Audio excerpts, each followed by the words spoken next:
Students, so last video में अपन ने question 2 complete कर लिया था। अभी अपन चलते हैं क्वेश्चन 3 पे। क्वेश्चन 3 है आंसर इन ब्रीफ। ठीक है, फर्स्ट क्वेश्चन है explain why phenol is more acidic than ethyl alcohol. Okay, phenol is more acidic than ethyl alcohol. Phenol is more acidic than ethyl alcohol okay, इसको अपने को explain करना है। ये statement दिया है, ये करेक्ट स्टेटमेंट है, इसको अपने को एक्सप्लेन करना है। ठीक है, अब इसको एक्सप्लेन करने के लिए देखो एकदम सिंपल चीज़ है। अब सबसे पहले तो फिनॉल ड्रॉ कर लो। ये रहा phenol, this is phenol. Okay, this is your phenol OH, this is phenol. And ethanol को मैं ऐसे लिखता हूँ CH3 CH2OH। ठीक है, अभी कुछ सिंपल सी चीज़ है। अभी तुमको पता है एसिडिक प्रॉपर्टी चेक करनी है, मतलब ये एक्सप्लेन करना है कि ज़्यादा एसिडिक है as compare to ethyl alcohol. तो एसिडिक का मतलब क्या है? H+ डोनेट करना चाहिए। इसका मतलब ये डिसोशिएट होगा। ये डिसोशिएट कैसे होगा? देखो, ये डिसोशिएट होगा फिनॉक्साइड आयन के फॉर्म में। ये डिसोशिएट होगा फिनॉक्साइड आयन के फॉर्म में। फिनॉक्साइड आयन मतलब O-, और ये H+ को बाहर डोनेट करेगा, तब ये फिनॉक्साइड आयन में कन्वर्ट हो सकता है। ठीक है, सिमिलरली अगर इसकी बात की जाए तो ये कब एसिडिक होगा? जब ये कुछ ऐसा जनरेशन करेगा CH3 CH2O-, मतलब एल्कोक्साइड आयन का जनरेशन करेगा प्लस H+, ऐसा। ओके, अब तुमको ये फाइंड करना है, तुमको ये एक्सप्लेन करना है कि ये वाला जो कंजुगेट बेस बना है, मतलब ये वाला जो फिनॉक्साइड आयन बना है, ये ज़्यादा स्टेबल है एज कम्पेयर टू ये वाला अल्कोक्साइड आयन, मतलब as compare to ethoxide ion phenoxide ion is more stable. अब ये कैसे एक्सप्लेन करोगे? एक तो सिंपल सा एक्सप्लेनेशन है कि तुम लोग देख रहे हो ये जो फिनॉक्साइड आयन है रेजोनेंस में जा सकता है। कहाँ जा सकता है? रेजोनेंस। देखो, अगर इसके रेजोनेटिंग स्ट्रक्चर बनाओगे तो चेक करो, ये O- है। ठीक है, अब ये माइनस अंदर आएगा तो ये कार्बन पे आएगा, तो ये एक इसका रेजोनेंस स्ट्रक्चर बना। Okay, this one is one resonating structure. यहाँ पे आ जाएगा माइनस, यहाँ पे तो डबल बॉन्ड वैसे ही है, यहाँ पे वैसे ही है, डबल बॉन्ड O। अब ये माइनस अंदर आएगा तो ये उठ के ये कार्बन पे आएगा, तो ये और एक रेजोनेंस स्ट्रक्चर बना इसका। चेक करो ऐसे, इधर minus, double bond double bond double bond O। ये माइनस अंदर आएगा तो ये वापस से ये वाले कार्बन पे आएगा, तो ये और एक इसका रेजोनेंस स्ट्रक्चर बना। ओके, यहाँ पे आ जाएगा माइनस, यहाँ पे आएगा डबल बॉन्ड O। अब ये माइनस अंदर आएगा तो ये ऊपर आएगा, तो ये स्ट्रक्चर बन जाएगा ऐसा। ओके, स्ट्रक्चर बन जाएगा ऐसा, O के ऊपर माइनस, तो ये बन गया। चेक करो, पूरा के सारे रेजोनेटिंग स्ट्रक्चर है।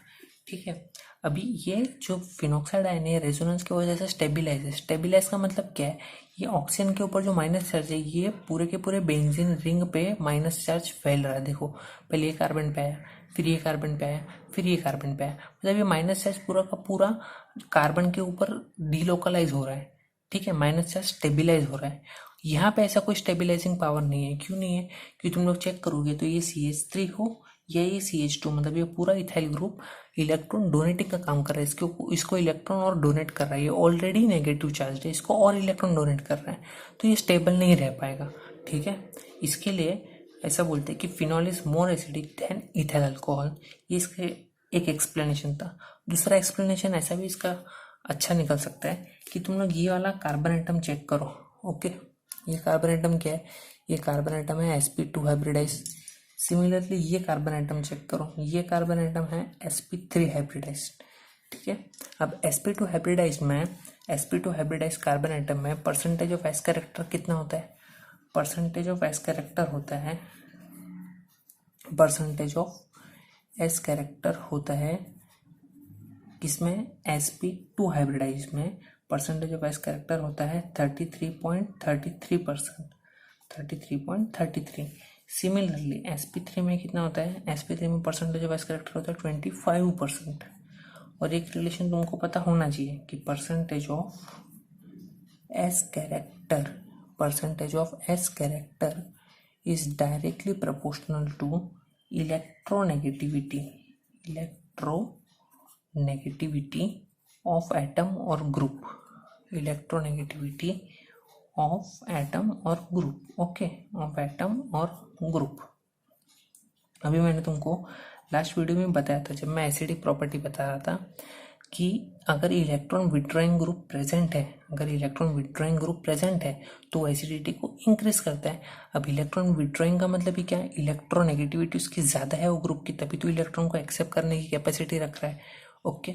अभी ये जो sp2 हाइब्रिडाइज कार्बन एटम है, इसके अंदर इलेक्ट्रोनेगेटिविटी कितनी है, 33%, और sp3 में कितनी है, 25%।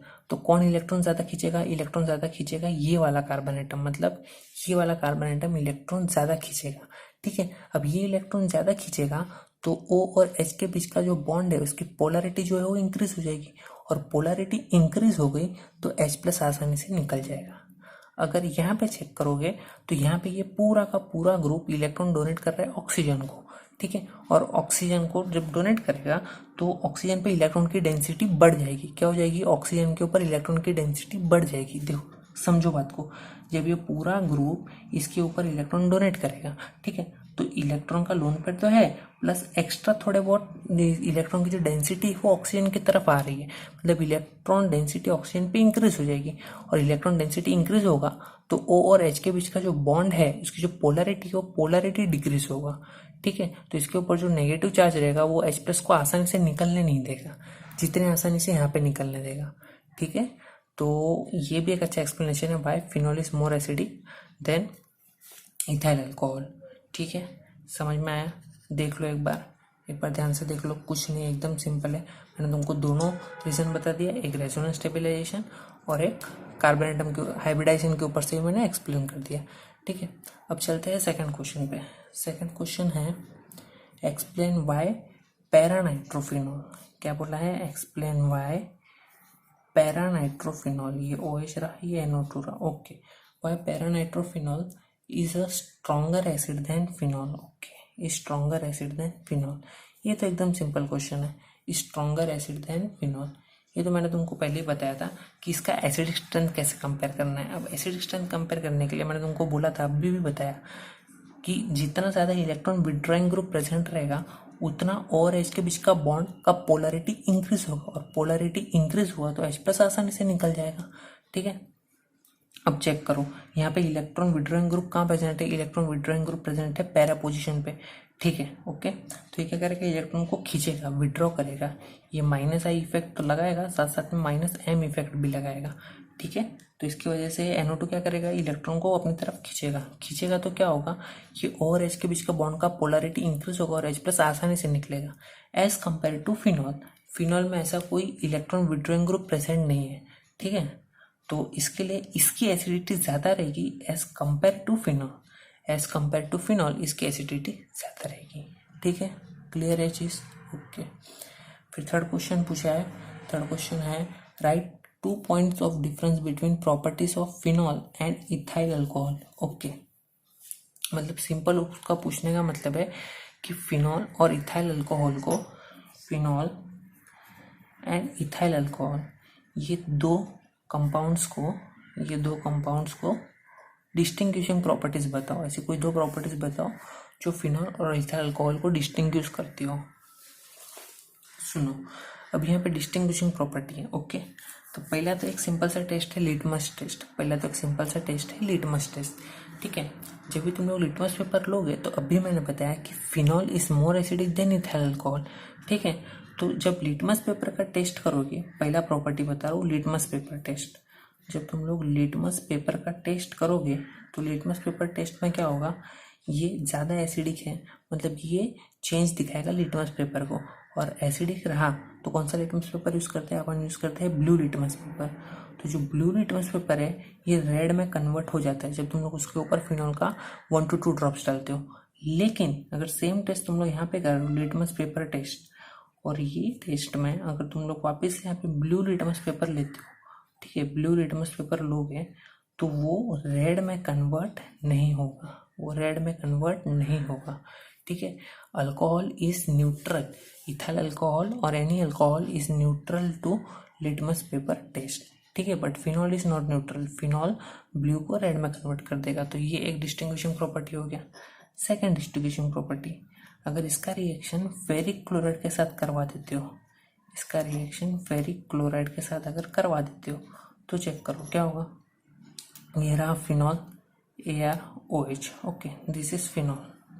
अभी फिनॉल को FeCl3 के साथ जब ट्रीट करोगे, जब तुम लोग FeCl3 के साथ ट्रीट करोगे तो इसका जो रिएक्शन है वो रिएक्शन कैसा होगा, चेक करो। इसका रिएक्शन कैसा होगा, इसका रिएक्शन कुछ होगा AR ओके O ये चीज़ रिपीट होगा 3 टाइम्स और बॉन्ड बनेगा Fe के साथ प्लस 3HCl बाहर निकलेगा, 3HCl बाहर निकलेगा। रिएक्शन को बैलेंस करने के लिए यहाँ पे 3 टाइम्स फिनॉल लेना पड़ेगा, ठीक है। तो एसिडिक होने की वजह से H+ बाहर निकालेगा फिनॉल और H+ और Cl- HCl का जनरेशन करेगा ऑन द अदर हैंड। और ये वायलेट कलर का, और ये वायलेट कलर दिखाएगा। तो जैसे ही तुमको वायलेट कलर दिखेगा, जब भी फिनॉल प्लस FeCl3 को तुम लोग मिक्स करोगे तो जैसे ही वायलेट कलर दिखेगा, जैसे वायलेट कलर दिखेगा तो समझ जाएगा कि ये फिनॉल है। ऑन द अदर हैंड अगर तुम लोग यहाँ पे भी फेरिक क्लोराइड का टेस्ट करवाते हो, अगर यहाँ पे भी तुम लोग फेरिक क्लोराइड का टेस्ट करवाते हो, ठीक है, ये ले लिया ethyl alcohol C2H5OH plus FeCl3, तो नो रिएक्शन, कोई रिएक्शन तुमको देखने नहीं मिलता है, कोई रिएक्शन तुमको देखने नहीं मिलता है, क्योंकि ये अल्कोहल इतना एसिडिक नहीं है कि ये H+ का जनरेशन कर दे बड़ी आसानी से, क्योंकि ये चीज़ स्टेबल नहीं होती है। मैंने अभी बताया इथॉक्साइड आयन स्टेबल नहीं होता, ठीक है। समझ में आया ये चीज़ क्लियर हो गया, ओके। उसके बाद में जो 4th क्वेश्चन है वो है give the reagents and conditions necessary to prepare phenol from chlorobenzene, okay. Preparation of phenol का रिएक्शन दिया है from chlorobenzene, okay. Preparation of phenol from chlorobenzene, इसके अंदर 2 क्वेश्चन है। पहला क्वेश्चन है phenol from chlorobenzene, from chlorobenzene, बड़ा simple question है, कुछ भी नहीं है इसमें, ये क्वेश्चन में कुछ भी नहीं है। फ्रॉम क्लोरोबेंजीन, अब देखो ये रहा chlorobenzene, this is chlorobenzene, okay this is chlorobenzene. अब क्लोरोबेंजीन में जब तुम लोग NaOH का रिएक्शन करवाते हो, क्लोरोबेंजीन प्लस NaOH का रिएक्शन करवाते हो तो ये प्रोड्यूस करता है फिनॉक्साइड आयन, ये प्रोड्यूस करता है फिनॉक्साइड आयन, O- का जनरेशन करता है, ठीक है। ये फिनॉक्साइड आयन का जनरेशन करता है, okay this is the generation of the phenoxide ion. और फिर इसका तुम लोग एसिडिक हाइड्रोलिसिस करवा दोगे, फिर इसका एसिडिक हाइड्रोलिसिस करवा दोगे तो ये फाइनली जनरेट करेगा ये फिनॉल, ये फाइनली जनरेट करेगा यहाँ पे OH एंड ये फाइनली प्रोडक्ट बना फिनॉल, ये फाइनली प्रोडक्ट बना फिनॉल, ठीक है। और यहाँ पे टेम्परेचर हाई रखना पड़ता है 623 केल्विन और प्रेशर भी हाई रखना पड़ता है 150 एटमॉस्फेयर, 150 एटमॉस्फेयर। तो तुम लोग को जो प्रोडक्ट है ये रिएक्शन ऐसा मिल जाएगा। लेकिन ये रिएक्शन डायरेक्ट समझेगा क्या, तुम लोग के माइंड में ऐसा भी चल सकता है सर ये रहा Cl, ये रहा Na, डायरेक्टली NaCl को निकाल दो और OH इधर लगा दो तो फिनॉल बन जाएगा। ऐसा नहीं बन सकता क्या सर, ये फिनॉक्साइड कैसे बन गया, यहाँ पे O- कहाँ से आ गया अचानक से। तो ऐसे जो डाउट है वो डाउट क्लियर होने चाहिए तुम्हारा, ठीक है। तो इसके लिए तुमको समझना पड़ेगा, इसका सिंपल सा मैकेनिज्म है, एकदम सिंपल सा छोटा सा मैकेनिज्म है, समझ लो। अभी ये है क्लोरोबेंजीन, ध्यान से समझना, नहीं समझेगा तो वापस से एक बार वीडियो देखो तो क्लियर हो जाएगा। अभी ये वाले पोजीशन पे भी एक H है, ये वाले पोजीशन पे भी एक H है, ओके। अब NaOH का मतलब यहाँ पे OH- आएगा, पहले बेसिक मीडियम है तो OH- आएगा। OH- क्या करेगा, OH- H+ को एब्स्ट्रैक्ट करेगा, मतलब OH- यहाँ पे बेस का काम कर रहा है। बेस का काम क्या होता है, H+ को एब्स्ट्रैक्ट करना, तो ये H+ को एब्स्ट्रैक्ट करेगा। जैसे ही H+ को एब्स्ट्रैक्ट करेगा तो ये कार्बन के ऊपर नेगेटिव चार्ज आएगा, तो देखो ये कुछ ऐसा बनेगा, ये कुछ बनेगा ऐसा, ठीक है। ध्यान से देखना, यहाँ पे है Cl, यहाँ पे है डबल बॉन्ड, यहाँ पे है डबल डबल और ये कार्बन पे आ गया माइनस। जैसे ही ये माइनस इधर आएगा ये क्लोरीन लीव कर जाएगा, और तुमको पता है क्लोरीन अच्छा लीविंग ग्रुप है, ठीक है। तो ये जनरेशन करेगा बेंजीन का, सॉरी बेंजाइन का। किसका जनरेशन करेगा, बेंजाइन का। इसको बोलते हैं बेंजाइन, इसको बोलते हैं बेंजाइन, ये जनरेशन करेगा बेंजाइन का। ओके, जैसे यहाँ पे बेंजीन का जनरेशन हुआ, ये बेसिक मीडियम में कंडीशंस है, ठीक है। तो OH माइनस तो रहेगा बेसिक मीडियम होने की वजह से क्या होगा कि OH माइनस ये कार्बन पे अटैक करेगा। ये कार्बन पे जैसे ही OH माइनस अटैक करना चाहेगा, वैसे ये वाले इलेक्ट्रॉन्स कहाँ आएंगे, ये कार्बन पे आएंगे, तो ये कन्वर्ट हो जाएगा कुछ ऐसा, ये कन्वर्ट हो गया ऐसा, यहाँ पे आ गया OH, यहाँ पे आ गया माइनस, यहाँ पे डबल बॉन्ड ऐसी, यहाँ पे डबल बॉन्ड ऐसी है, और यहाँ पे डबल बॉन्ड ऐसी है। Okay, clear. अभी चेक करो, ये कार्बन पे माइनस चार्ज है और यहाँ पे ऑक्सीजन है, तो किस पे माइनस चार्ज ज़्यादा स्टेबल होना चाहिए, कार्बन पे स्टेबल होना चाहिए कि ऑक्सीजन पे स्टेबल होना चाहिए? सीधी सी बात है, माइनस चार्ज ऑक्सीजन पे ज़्यादा स्टेबल रहेगा, तो यहाँ पे होगा प्रोटॉन ट्रांसफर,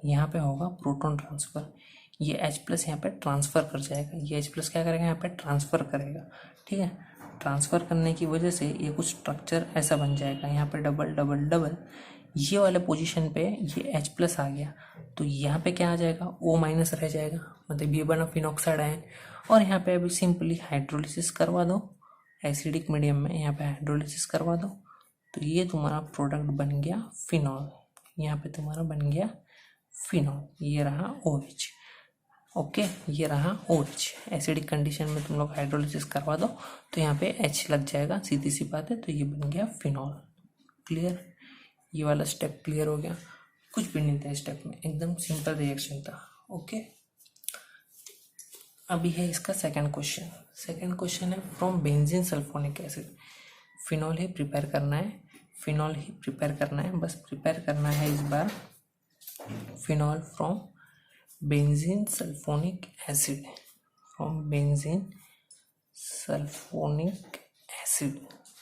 ठीक है। बेंजीन सल्फोनिक एसिड से प्रिपेयर करते हैं इसको, तो ये रहा बेंजीन, ये रहा SO3H ग्रुप, मतलब सल्फोनिक एसिड।